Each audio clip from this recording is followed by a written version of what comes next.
Is €100 million too much to pay for Lautaro Martinez at Inter Milan for Barcelona as a long-term replacement for Luis Suarez?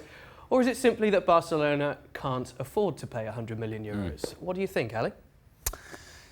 It's interesting because Barcelona needs to make a decision ahead of, a preemptive decision ahead of what's coming. And what's coming is the end of Luis Suarez at Barcelona. And so you have to figure out, okay, I have to project to what Lautaro Martinez could potentially be in Barcelona and whether this is the sort of player that we think can help us in a way, or in the same sort of way, a similar way as Luis Suarez has. And the answer to that is, we don't know.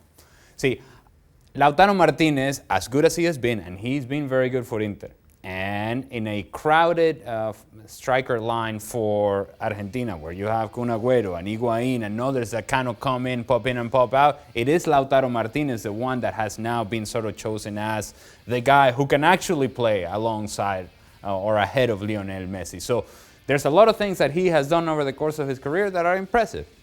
But the goal scoring and the record of Lautaro Martinez is not explosive enough just yet to be the guy taking that jump, where Luis Suarez walks out and Lautaro Martinez comes in.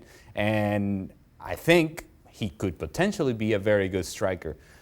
World class, Luis Suarez level, not sure that that's the case just yet. So we just have to wait and see as to what Lautaro Martinez is. And I think that's the hesitation Barcelona has. It's not so much whether we can afford it or not, which maybe they're being fiscally responsible. Well, Lord knows that hasn't been the case at Barcelona in the past.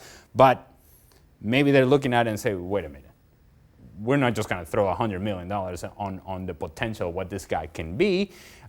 We have to have some certainty. And Lautaro Martinez, as good as he has been, not quite where he needs to be. You think that maybe they're heeding the warning that they should have heeded with Ousmane Dembele, where they were paying over the odds for potential, despite obviously having a huge amount of potential. They haven't yet seen the massive return on that they would have hoped to. Well, that's what I'm talking about when I say fiscally responsible, that you go on and get this Dembele kid that you're thinking, man, if he realizes all that potential, if he maximizes all his ability, then he's going to be something special.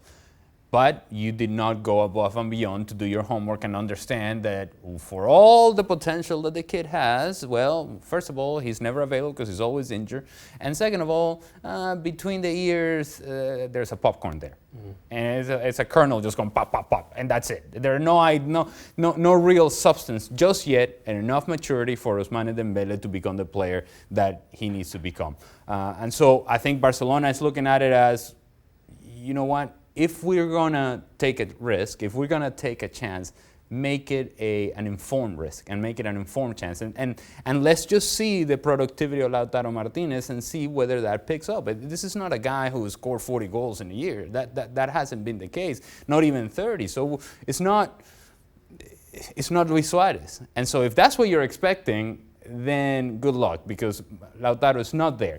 Good player, nice piece to have, but cannot be the angular piece of your attack. It's almost as if they combined what he brings to the table as well as Antoine Griezmann, they've got that Luis Suarez replacement. His work rate, his tenacity, very much in the mould of Suarez, whereas his finishing possibly needs to be as sharp as Griezmann. So in terms of who you would put into that role at the moment, would you rather swing Griezmann in and make a push for someone like Neymar for the left-hand side, or would you rather take a chance on sort of that as yet completely unfulfilled talent? If I'm throwing money, right, and you're giving me all the chips, and you're saying, Alejandro, you're making decisions for Barcelona today. Well, this is what I'm doing.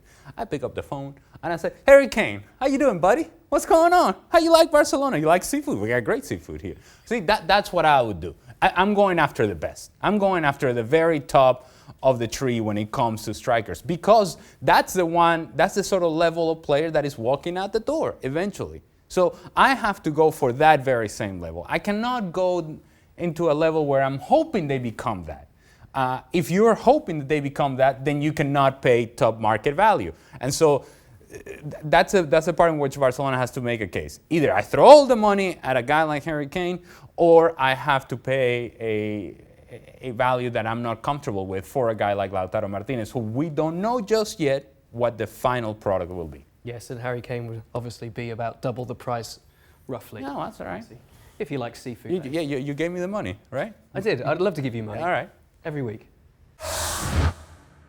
Well, thank you very much for watching ESPN on YouTube. For more sports highlights and analysis, be sure to download the ESPN app. And for live streaming, premium content, and let's not forget as well, ESPN FC 7 days a week. Subscribe to ESPN Plus.